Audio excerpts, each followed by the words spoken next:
The Capitol riots, Mr. Bean, and Samuel Colt are all on this day. Welcome back to On This Day. Today's date is January 6, 2022. It is the 6th day of the year, and we got 359 days left in 2022. It is the first Thursday in the second week and the 17th day of winter. If today's your birthday, you're a Capricorn. Today is National Technology Day. National Technology Day is on January 6th every single year. From the wheel to the blow dryer to the smartphone, this day honors technological achievements that have impacted our daily lives. So everyone look down at your smartphone and say thank you. All right, let's see what else January 6th has given us. 1781, in the Battle of Jersey, the British defeat the last attempt by France to invade the Channel Islands. Now, there is an island called Jersey, just offshore of France in the English Channel, a little bit west of Normandy. They had been going back and forth for these islands for years. This is the Channel Islands in Europe, not the Channel Islands off California. 1838, Alfred Vail and colleagues demonstrate the telegraph system using dots and dashes. This is the forerunner to Morse code. For some reason, when I was like 12, I started learning Morse code. I don't know if I thought that was going to help me later in life or whatever, but I started memorizing Morse code. Now I look back and realize it was a complete waste of time. 1847, Samuel Colt gets his first government contract for his revolver, and the rest is history. Colt firearms are still made and sold. 1929, Mother Teresa arrives by sea to Calcutta, India, to begin her work among the Indians' poorest and their sick.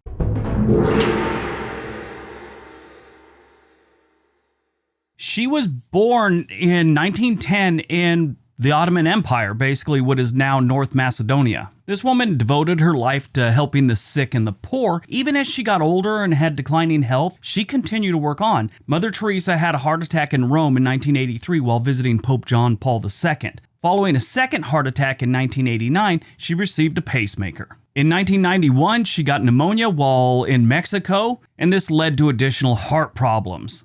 She felt her health was getting in the way of her mission, so she asked her order, her missionaries, whatever, all the sisters in her organization to vote on someone to take her place. They all voted for her to stay, so she did. On March 13th, 1997, she resigned as the head of the Missionaries of Charity. That was her organization. She died that September. 19 years and 1 day after her death, she was given sainthood. 1946, the first general election ever in Vietnam is held. 1960, National Airlines Flight 2511 is destroyed in midair by a bomb while en route from New York City to Miami. So this one was a little interesting. First of all, they have no idea who did it. Nobody ever claimed responsibility for it. There was no warning. Someone just got on board with dynamite and it went off. They suspect it was a suicide bomber, but they don't know who it was or why they did it. There were no survivors. There were 34 people on board, 29 passengers, 5 crew. Sadly, one of the passengers was U.S. Navy Vice Admiral Edward Orrick McDonald. He was a Medal of Honor recipient, and he was a veteran of both World Wars. The investigation remains open. 2005, 2 trains collide in Graniteville, South Carolina, releasing 60 tons of chlorine gas. This collision killed 10 people, including 1 death from the inhalation of the chlorine gas 3.5 months later. 250 plus people were injured in this rail disaster. 2021, supporters of U.S. President Donald Trump attacked the United States Capitol, attempting to disrupt the certification of the 2020 presidential election, resulting in 5 deaths and the evacuation of the U.S. Congress. 1 year later, this is still an ongoing investigation. They're doing all kinds of hearings and stuff for this right now.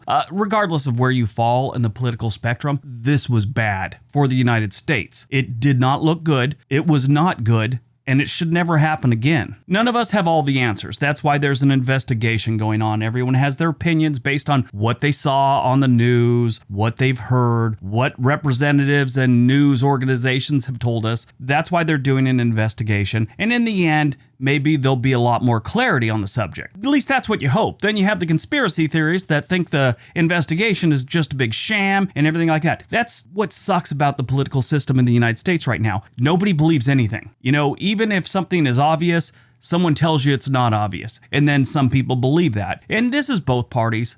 Neither is innocent of the BS. My personal opinion, I don't want to get political here, but I don't care what you believe, and you shouldn't care what I believe. We just need to quit being angry at each other because of what we believe politically. It makes no sense. If you want the best for your country, quit hating other citizens because they don't vote like you. Okay, off the soapbox. Premiered on January 6, 1973, Schoolhouse Rock. One of the greatest things of my childhood. I don't know why, but I love these things, and I learn from them. I could still sing most of the songs. They're stuck in my head for life. Like, I'm just a Bill sitting here on Capitol Hill. I could go on all day. If you don't know what these are, they were a short-form animated series that was broadcast during Saturday morning cartoons. And they always taught you something like, what is a bill? What are verbs? What are pronouns? They even had one about spending all your money buying things and not saving any money. And I remember the little beginning of it. It showed all these people heading to the mall and said, there they go to spend their dough. They're the dough nuts. That just sticks in your head. I'm a 50-year-old man, and I remember that, and last time I saw one, I was probably 11 years old. Here's a fun fact. A musical theater adaptation of the show titled Schoolhouse Rock Live was brought to life in 1996. In 2000, they did it again, and it was called Schoolhouse Rock Live 2.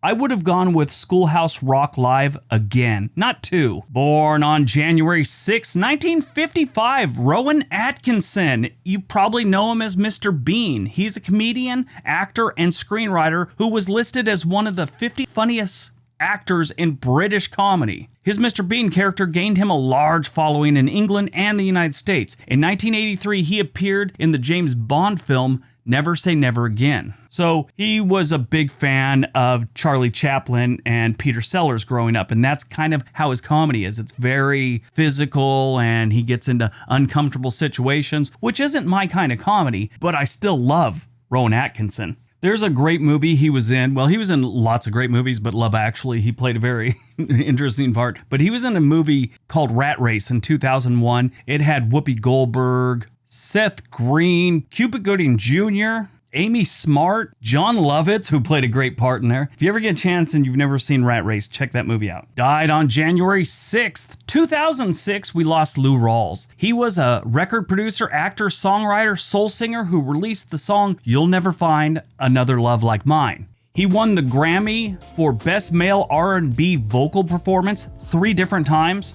He actually met Sam Cooke and Curtis Mayfield while playing in local groups around Chicago. Frank Sinatra thought he had one of the best singing voices ever. In 1985, he performed at Ronald Reagan's presidential inauguration. He had a wonderful voice, one of the best singers ever. All right, that's today's video. Hope you guys enjoyed it. Hope you got some information out of it. Now go out, have a great day, be nice to each other.